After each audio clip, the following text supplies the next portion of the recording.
अस्सलाम वालेकुम, कैसे व्यूअर्स। उम्मीद करती हूँ कि आप सब ठीक होंगे।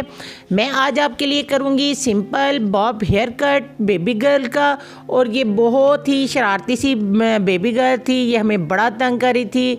कटिंग के दौरान हमने इसको सबसे पहले तो इसके एक्टिविटी के हिसाब से हमने इसको बिज़ी किया। इसके हाथ में हमने एक लिप ग्लोव पकड़ा दिया और इसको एक और दो चीज़ें दे दी ताकि ये अपने एक्टिविटी में लग जाए और ताकि हम अपना काम आसानी से कर सके। ये सबसे पहले हमने इसके सेक्शन बनाया और सेक्शन बनाने के बाद हमने बैक से इनकी जो कटिंग स्टार्ट की। और उस कटिंग का इसलिए लेवल हमने बैक से रखा क्योंकि इनको बैक से नेक जो थी वो बिल्कुल ढांपी हुई चाहिए थी। और वो कह रही थी कि इनकी मदर के हमें कटिंग ऐसी चाहिए कि मतलब इनके ईयर्स और इनकी नेक जो है वो बिल्कुल ढांपी हुई हो और हमें बॉब कट चाहिए।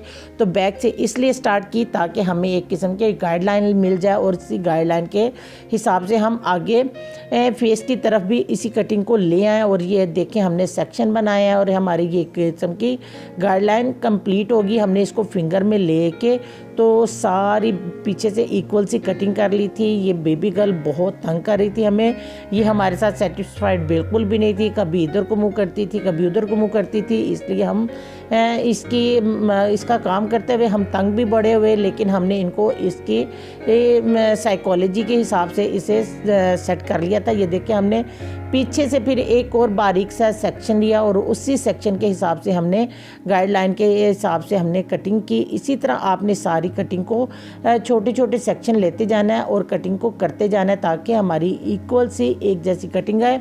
ना हमने जो है वो बिल्कुल भी ऐसे नहीं करना कि हम सारे बालों को एक ही दफ़ा लें और उसकी कटिंग करें। उसमें हमारे जो बाल हैं वो ऊपर को छोटे और बड़े होंगे जो बाद में हमें सेट करने मुश्किल लगेंगी। अभी आपने देखा होगा कि वीडियो में वो कैसे बार बार फेस को पीछे कर रही थी। हमें काम तो बहुत मुश्किल लगा। हमारी कोशिश हम यही थी कि हम बहुत अच्छा काम करें और आप लोगों को ये काम दिखाएं ताकि अगर आपके पार्लर पे या आपके घर में कोई ऐसी बेबी गर्ल हो जो आपको तंग करे तो आपने उसका काम कैसे करना है। आपने उसको सबसे पहले उसकी एक्टिविटी के हिसाब से उसे बिज़ी करना है और बिज़ी करने के बाद फिर आपने आराम से उसका काम करते जाना। उसको प्यार की बातें करके उसको थोड़े मस्के लगा के उसको सेट करना है और इसी तरह आपने काम करते जाना है। ये हमारा एक तरफ से स्टेप जो है वो क्लियर एक किस्म का हो गया है। इसके बाद हम दूसरे स्टेप की तरफ जाएंगे। ये हमने फिंगर के हिसाब से लेग के सारे स्टेप इक्वल काटे हैं अपनी गाइडलाइन के हिसाब से। ये देखिए हम अब दूसरी तरफ भी आ गए हैं।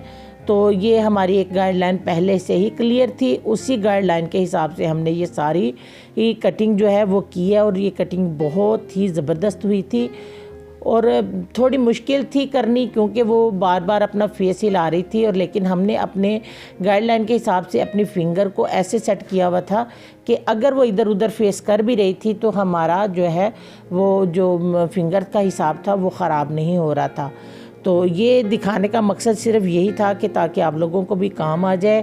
अगर आप मेरे चैनल पर नए हैं तो प्लीज़ मेरे चैनल को लाइक करें, सब्सक्राइब करें, शेयर करें, बेल आइकन को प्रेस करें ताकि मेरी नई आने वाली वीडियोस आप तक आ सके और आपको काम सीखने में भी आसानी हो और देखने में आपको मज़ा आए। ये इसी तरह हमने अब सारी फेस की आगे से पीछे से सारी हमने कटिंग एक जैसी कर लेनी है। ये देखिए आप देख रहे हैं कि दूसरी तरफ से भी मैं कैसे बारीक बारीक सेक्शन ले रही हूँ और इस सेक्शन के हिसाब से हम ये सारी कटिंग कर रहे हैं। इसी तरह आपने फिंगर में अपनी गाइडलाइन के हिसाब से आपने कटिंग करते जाना तो आपको घर में भी करनी बहुत आसान होगी। वो गर्ल्स जिनको बहुत शौक़ है लेकिन वो बाहर नहीं जा सकती तो ये उन बच्चियों के लिए ये काम बहुत आसान है। अगर वो गौर से देखेंगी तो उनको काम करना भी आएगा और उनको ये काम बहुत ही आसान लगेगा जिस तरीके से हम सेक्शन के साथ हिसाब से काम कर रहे थे। तो प्लीज़ आप काम को गौर से देखा करें और शौक़ से देखा करेंगे इस तरह कि आपको काम करना भी आ जाएगा और आपको आसान भी लगेगा। दुआओं में याद रखिएगा। अल्लाह हाफिज़।